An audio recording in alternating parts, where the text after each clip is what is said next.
hug the reflection of yourself? Can you hug it? No. So a perverted reflection is not only it's upside down, but it's a reflection. It's not, it only indicates the real thing. It is not the real thing. So when you see a tree in the material world, it's a perverted reflection of trees in the spiritual world. So that means the tree in the material world, it's not like a kalpavriksha tree in the spiritual world that can give you infinite number of blessings, you know, whatever you desire it can give you. The tree in the material world can only give you branches, leaves, and maybe one or two types of fruit. That's it. Nothing else. It can't satisfy all your desires. And the cow in the material world, it can only give you panchagavya, but it cannot give you unlimited satisfaction of your desires. So the material world is no more than a perverted reflection of the spiritual world. Right? But it's the dictionary of the spiritual world, because you see people here, that means there's people in the spiritual world. You see Krishna's deity here, that means Krishna is in the spiritual world. Right? You see mountains, you see rivers, you see lakes, you see birds. They're all existing in the spiritual world because you see them here. And what you're seeing is the perverted reflection, but even the reflection indicates that the real thing exists. Yeah.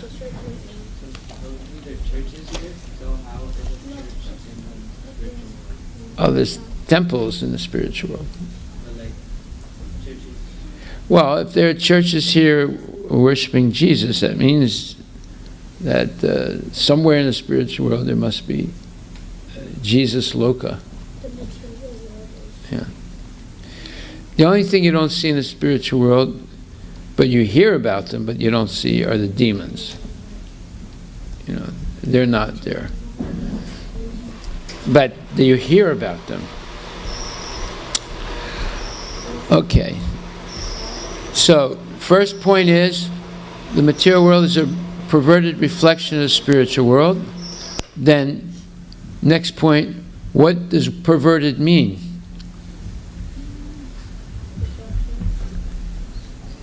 Basically, it's upside down. Perverted doesn't exactly mean upside down, but perverted means it does. Well, it's very similar to what you said, distorted, right? But the way Prabhupada is using it, it's in the sense of it's upside down. Right? So here's a reflection of a tree that's on the bank of a river or lake. How does the tree appear? Upside down. Yeah, it looks like the branches are down and the roots are up. Do you see what I mean? It looks like it's the branches, or it looks like it's growing downward instead of upward. Right? The tree on the bank looks like it's growing upward, and a tree reflected looks like it's growing downward. So that's the understanding of the perverted reflection. In other words, it's upside down. It's the opposite of what it really is. Okay? And then secondly, it's a reflection. So it only indicates there's something real. It is not real in itself. So perverted reflection, first you have to understand what's meant by perverted. And then secondly, you have to understand what's meant by a reflection. Reflection means it only indicates something exists, but it is not real itself. And perverted means, in the particular way Prabhupada is using it, it's upside down. It's the opposite of what you think. Like, in the material world, the tree is temporary, but in the spiritual world, it's eternal. In the material world, it can only give one kind of fruit. In the spiritual world, it can give unlimited desires. The same with the cow. The same with everything. In the material world, things are limited. In the spiritual world, everything is infinite. Okay. So, but because you see something in the material world, it means that it exists somehow or other in the spiritual world also. It only indicates that something exists. Okay. So, now the subject today is understanding the uniqueness of Krishna. How he is different than the demigods, including Brahma and Shiva and Durga, and he's unique because he has mutually contradictory qualities. Mutually contradictory qualities. That is the subject today. Krishna's mutually contradictory qualities. Who knows what these words mean? The subject today is understanding the uniqueness of Krishna by virtue of his mutually contradictory qualities. Mutually, M-U-T-U-A-L-L-Y. M-U-T-U-A-L-L-Y. Contradictory, C-O-N. C-O-N-T-R-A-D-I-C-T-O-R-Y. Mutually contradictory qualities. Q-U-A-L-I-T-I-E-S. Huh? Mutually contradictory qualities. Q-U-A. Q-U-A-L-I-T-I-E-S.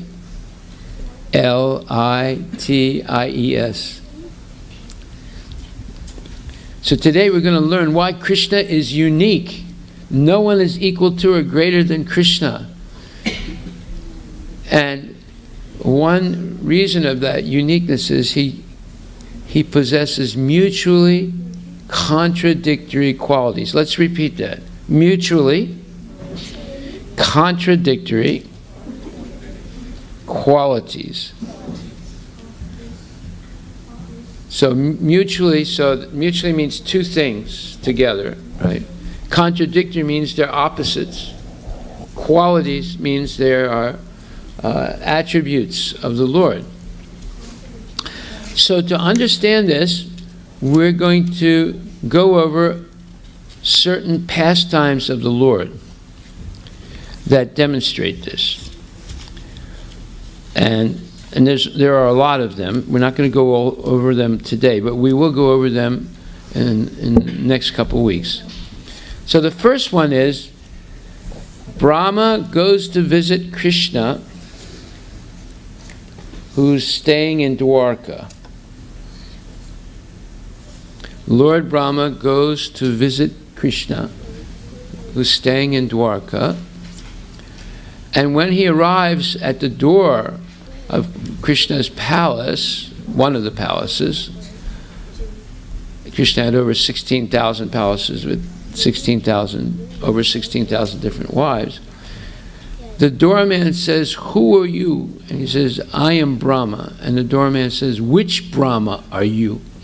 And Brahma was shocked. He said, "What do you mean, which Brahma? I'm the Brahma of the universe." He said, "Which universe?" He said, "What? What do you mean?" Say, Brahma thought that there's only one universe and he's the only Brahma. But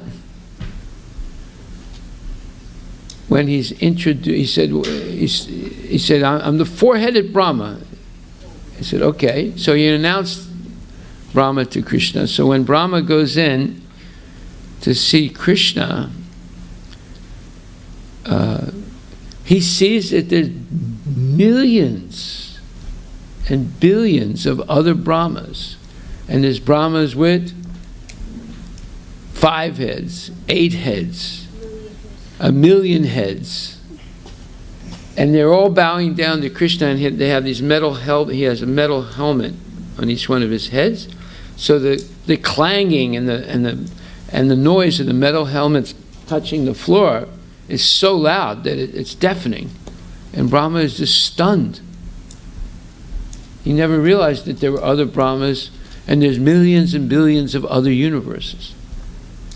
Right? So this is a very important pastime, and there's about at least 20 of them that we will discuss that demonstrate Krishna's mutually contradictory qualities. In other words, all the Brahmas, all the universes, and in each universe there's Brahma, there's Shiva, there's Vishnu. They're all emanating from Krishna's Shyam Sundar form. What's that say? What's the text up there? Yeah. One can understand the Supreme Personality, and I can read that. One can understand the Supreme Personality as he is only by devotional service. Oh, okay. Can you repeat? Go ahead.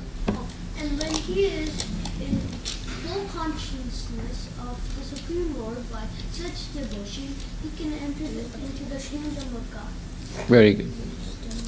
So, here we see Brahma, who is considered the secondary creator of the material universe. He's confused.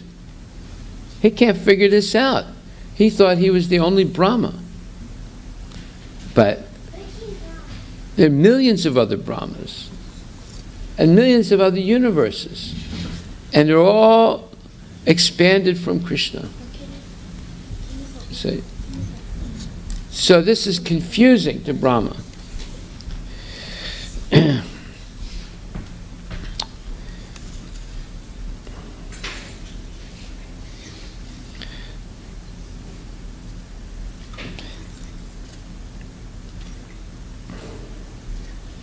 Okay, so it says that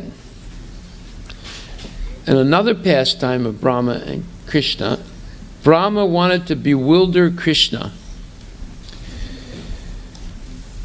But Krishna bewilders the whole universe and all the universes. So how is he going to do it? So Brahma wanted to mystify Krishna. So what did he do? He stole all the calves and cows and cowherd boys in Vrindavan and took them far away and hid them. Yes, Kushi. What? Okay, bewilder means you get confused. You can't figure out what's happening. You understand? So, and he goes away just for 1 second,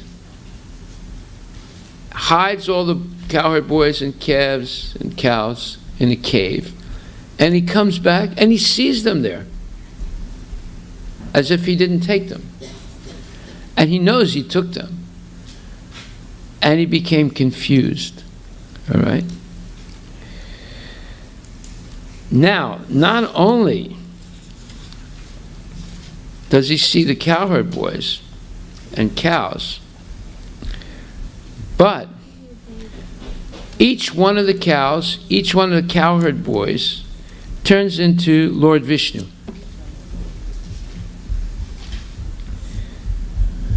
With 4 arms, holding a conch shell, a disc, a mace, and lotus flower, and wearing helmets and earrings. Now, at first Brahma thought, oh, maybe it's not Lord Vishnu, because everybody in Vaikuntha has 4 arms and looks similar to Krishna.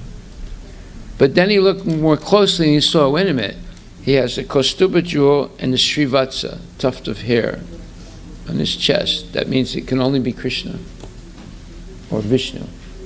So Brahma really got confused, because the cowherd boys, how can they be Lord Vishnu? And the cows, how can they be Lord Vishnu? So he was totally bewildered and confused. And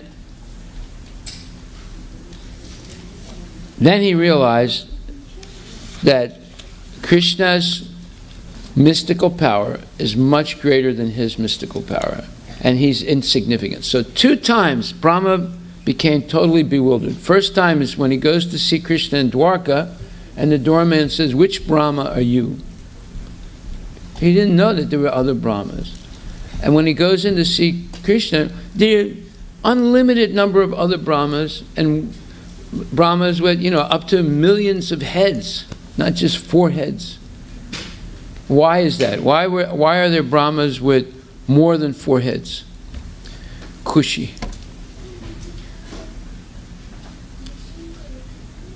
Vishnu what? He what?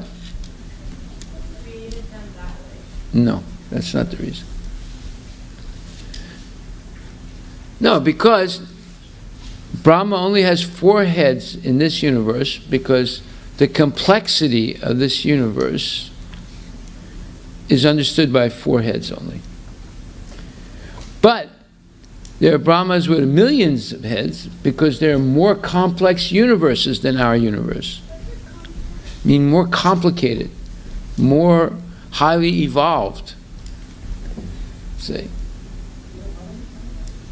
So this is comparable to the frog in the well. What do you know about the frog in the well? Okay, Advait. Say out loud. You have a microphone, right? What do we know about the frog in the well? Prabhuji, what story is it? What? Wait, what frog in the well? It's the story of the frog in the well. So Okay, you hold on to the microphone. Don't let him. Go ahead. Just hold it near your mouth.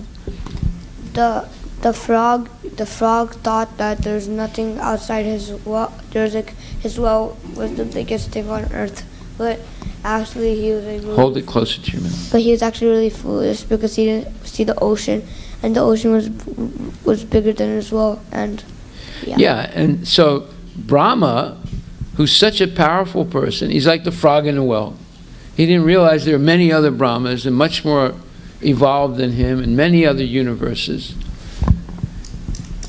And then secondly, Brahma thought he could trick Krishna. So he steals all the cowherd boys and calves, and what happens? When he comes back right away, they're still there. And then all of a sudden, they turn into Lord Vishnu. And then millions of living entities come and worship each Lord Vishnu. Not only there's millions of Lord Vishnus, right? Now millions of living entities come and start worshiping them. So Brahma was, the bewilderment or the confusion of Brahma just kept getting bigger and bigger until he couldn't deal with it anymore. Right? It was too much. Then he realized it's impossible to trick Krishna, because Krishna is Yogeshwara. What does Yogeshwara mean? He's master of all mystic power. Brahma's mystic power, which is great, doesn't compare to Lord Vishnu, to Krishna's mystic power. Krishna has what's called opulence or Aishwarya. Write this word down. Aishvarya.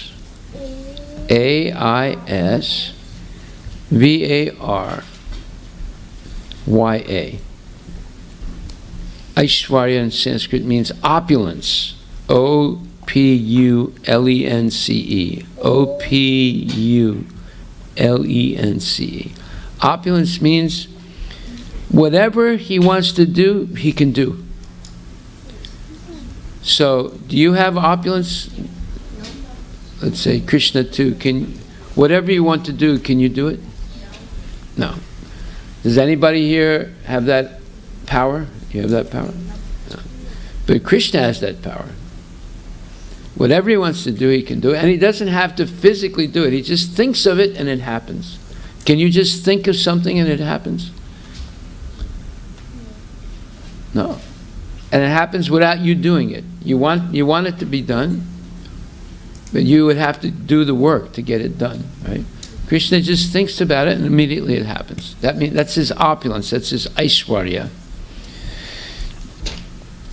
And then Krishna is also, he possesses Aja, A-J-A, Aja, A. And that means mystic power, M-Y-S-T-I-C-P-O-W-E-R. So, because of his Aja, he bewildered Brahma. It means mystic power, mystic, M-Y-S-T-I-C. So because of his Aja, he was able to mystify Brahma. And Brahma is like the most powerful person in the universe, or in our universe. And Brahma got completely confused. Yes, Yamuna. Yogeshwar means the master of all mysticism. The master of all mysticism.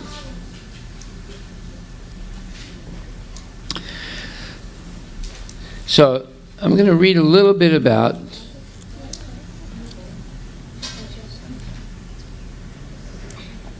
when Lord Krishna was present. Now we're reading from Madhya Lila of the Chaitanya Charitamrita, chapter 21, verse 18. When Lord Krishna was present in Vrindavan, on this earth, Lord Brahma, taking him to be an ordinary cowherd boy, wanted to test Krishna's potency, his power. Madhya Lila, chapter 21, verse 18. Madhya Lila, chapter 21, verse 18. What? Right with Sidhu's writing. Verse 1, verse 18. So he says here, when Lord Krishna was present in Vrindavan, Lord Brahma thought that he was an ordinary cowherd boy. And he wanted to test Krishna's powers. He wanted to see, if he really has power or not. So what did he do? Therefore Brahma stole all the calves and cowherd boys from Krishna and hid them by his illusory energy. And when Krishna saw that Brahma had stolen his calves and cowherd boys, he immediately created many material and spiritual planets in Lord Brahma's presence. Within a moment, cowherd boys, calves, and unlimited Vaikunthas, all expansions of the Lord's spiritual energy, were manifested. So he not only creates cows and cowherd boys, but he creates Vaikuntha planets. Now, a Vaikuntha planet is extremely big.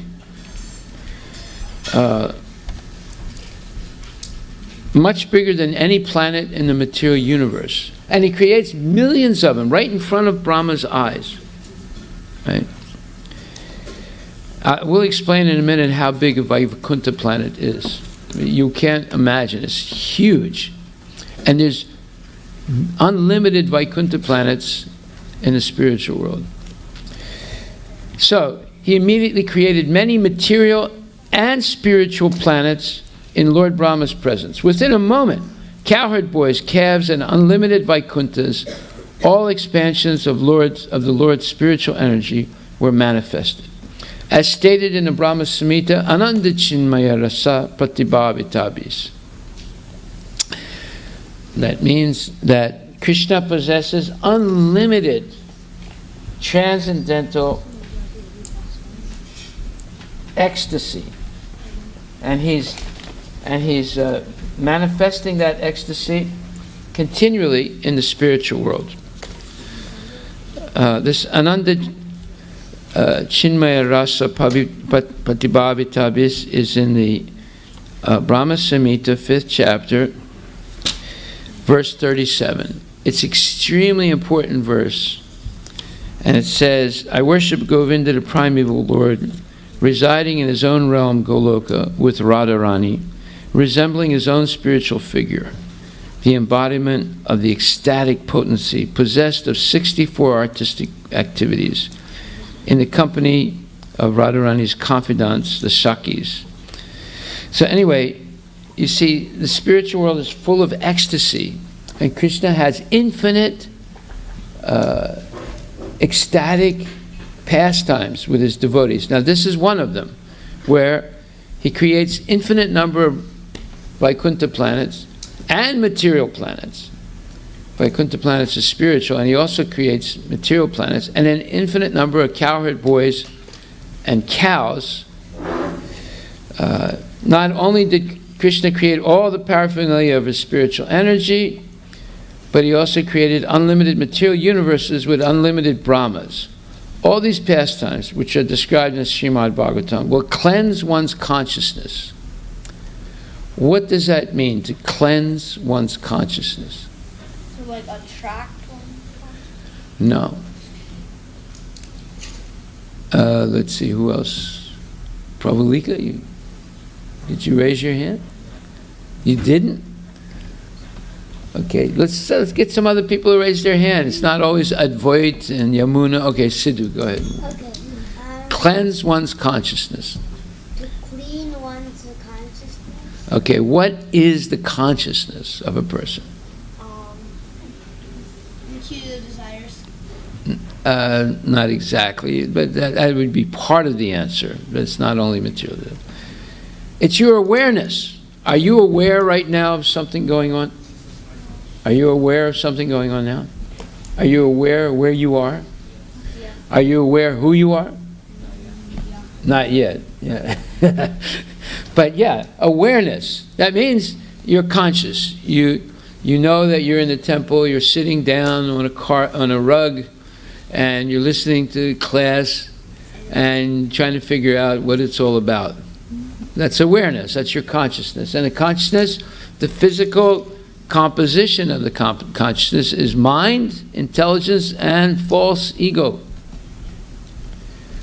And real consciousness is mind, spiritual intelligence, and pure ego, or real ego, right? But right now we have imperfect mind, imperfect senses, and a false ego. So, therefore, Krishna wants to purify the imperfect mind, the imperfect intelligence, and the very faulty false ego. So if you hear about Krishna's Aishwarya and Aja, what does Aishwarya mean? Opulence. Huh? Opulence. Opulences, right? What are his opulences, specifically? Beauty, wealth. What? What are his opulences? Create anything you want. Yes? Just like Well, he possesses the 8 yoga siddhis completely. So, what are the 8 yoga siddhis? Anima, Mahima, Lagima, Prapti, Dharana, Dhyana, Prakamya, and one other. So, Anima means he can become smaller than the smallest. So as Paramatma, he's smaller than your soul. And your soul is smaller than an atom. Imagine. And then Lagima means he becomes bigger than the biggest.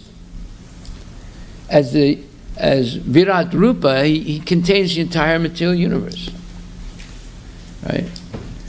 And Prapti means he can get anything he wants.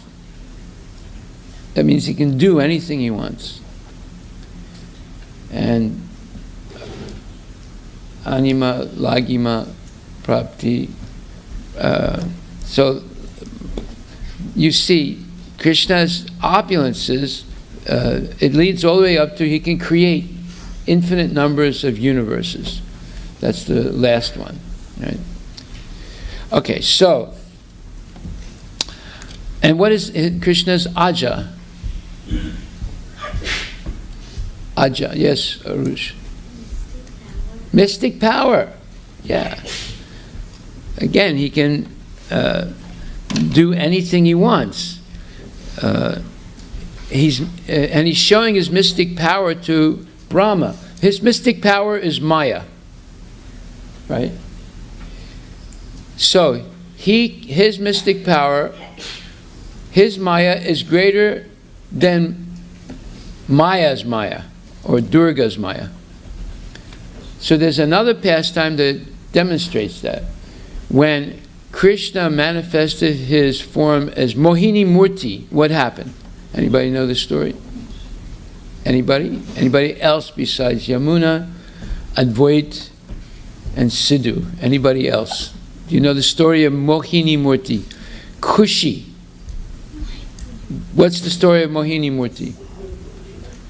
Huh? She didn't say anything.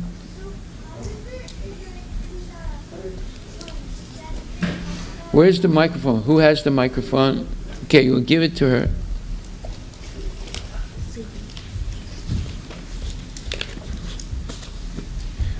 Speak into the microphone, close to your mouth. Okay, turn it on. So part of it is like in the Kurma Avatar story when. What? In the what? In the Kurma Avatar, okay. Story where she comes and distracts the demons from taking the nectar. Yes. The demons get attracted to her beauty, so they think she's gonna distribute the nectar to them, but instead she distributes the nectar to the demigods. Yeah, she tricked them. Very good, Kushi. Anyone else want to complete the story? There's more to the story.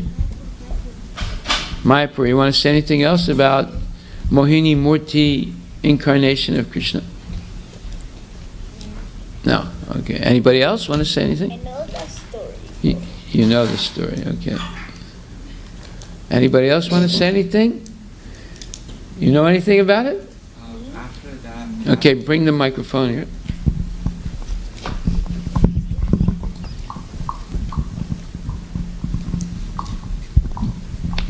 So after Mohini Murti, Mohini Murti.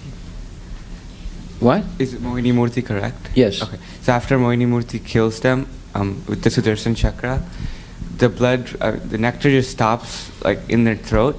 So it's said that they're still alive. Their heads are still Okay, alive. you're talking about the demons, Yeah. Rahu and Ketu, right? But no, there's more to the story. Okay, you want to tell a story about Shiva then? You know? I don't know fully, but I just know say she what you know. She attracts Shiva, and then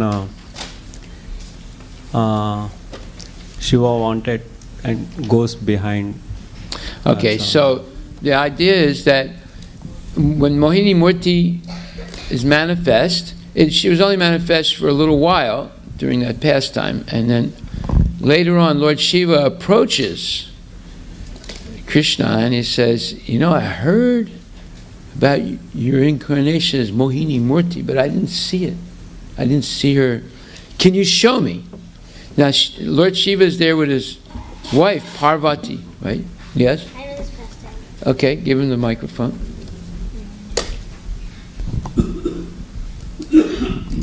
And then I think Shiva gets attracted. And then Yeah. Shiva starts running after her. Yeah. And then Mohini Murthy wants to test Shiva. So then she runs through devotees of Shiva, just to see if he can still run after, or like just stay there with his devotees. But then he had no false ego, so then he just started still. He still went right to the crowd of his devotees, and then Yeah, in other words, Shiva was in Maya, more or less. He was completely bewildered by Mohini Murti, by her beauty, right? Yeah. But when he does catch up to her, she reverts back into Lord Krishna. And then Shiva realizes his illusion.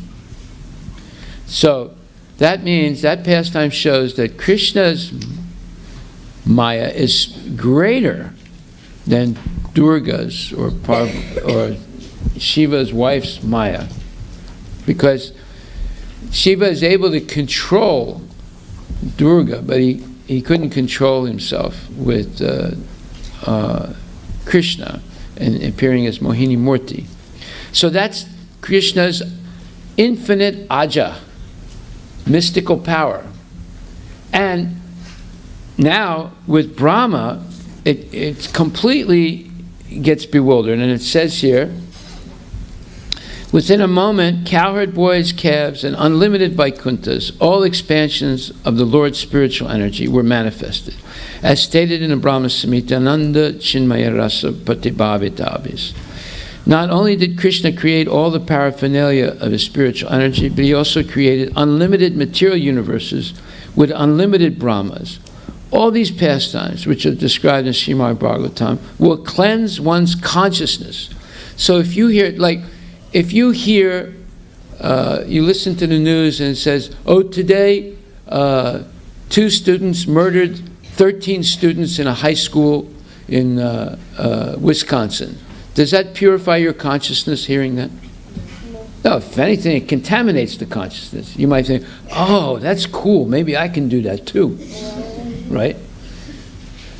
But when you hear this about Krishna's Aishwarya and Aja, his opulences and his mystical powers and his unlimitedness, it purifies your consciousness. You realize, like Brahma, wait a minute, I'm nothing. I'm like insignificant compared to Krishna. And Krishna is infinitely great.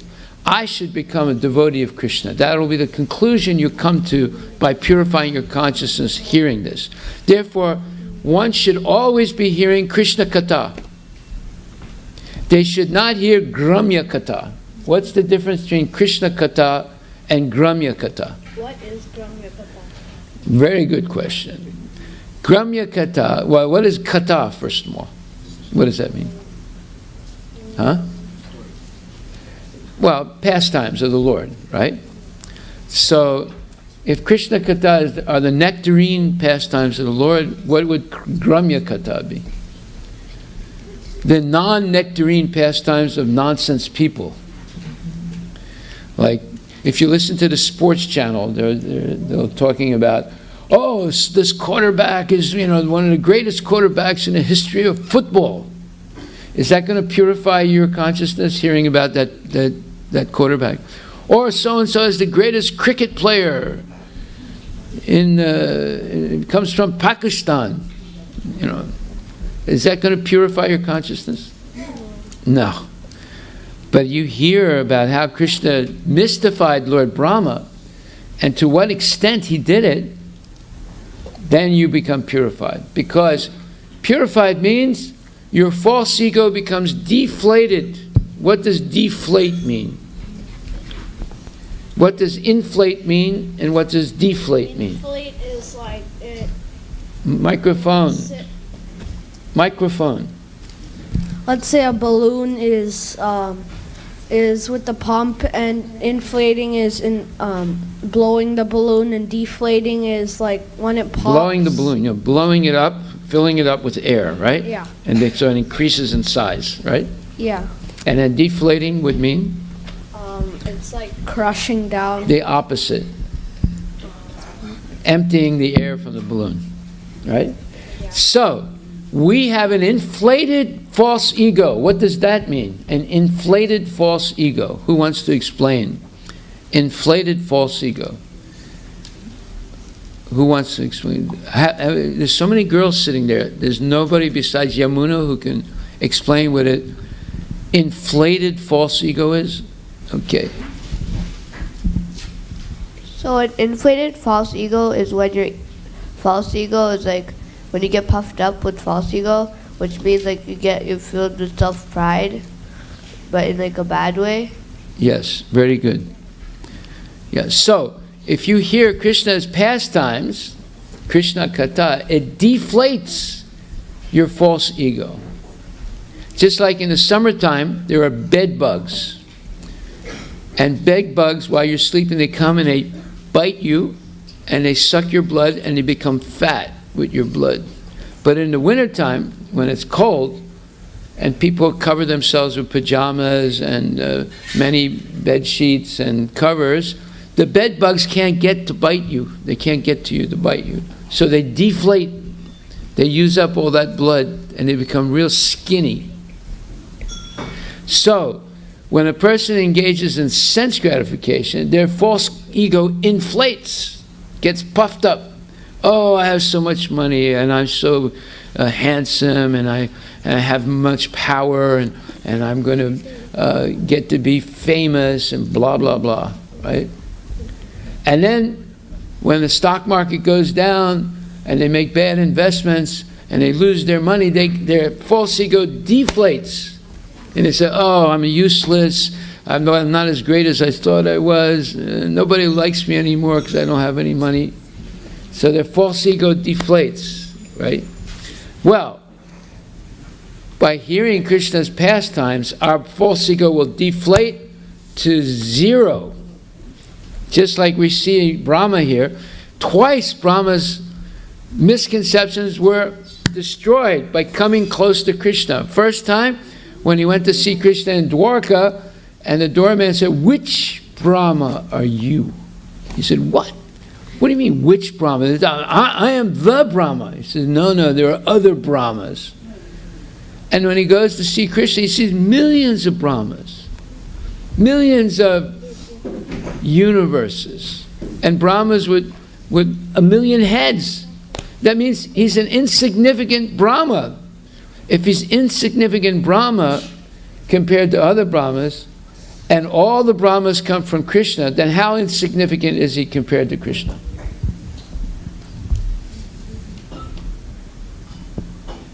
Anybody? If he's insignificant amongst all the Brahmas, and all the Brahmas come from Krishna, then how insignificant is he in comparison to Krishna? Yes? It's very foolish to think that he could trick him, and he's very insignificant. How do you say it? Insignificant. Insignificant. Right. Because he thought that he could trick Krishna, but he couldn't, because Krishna is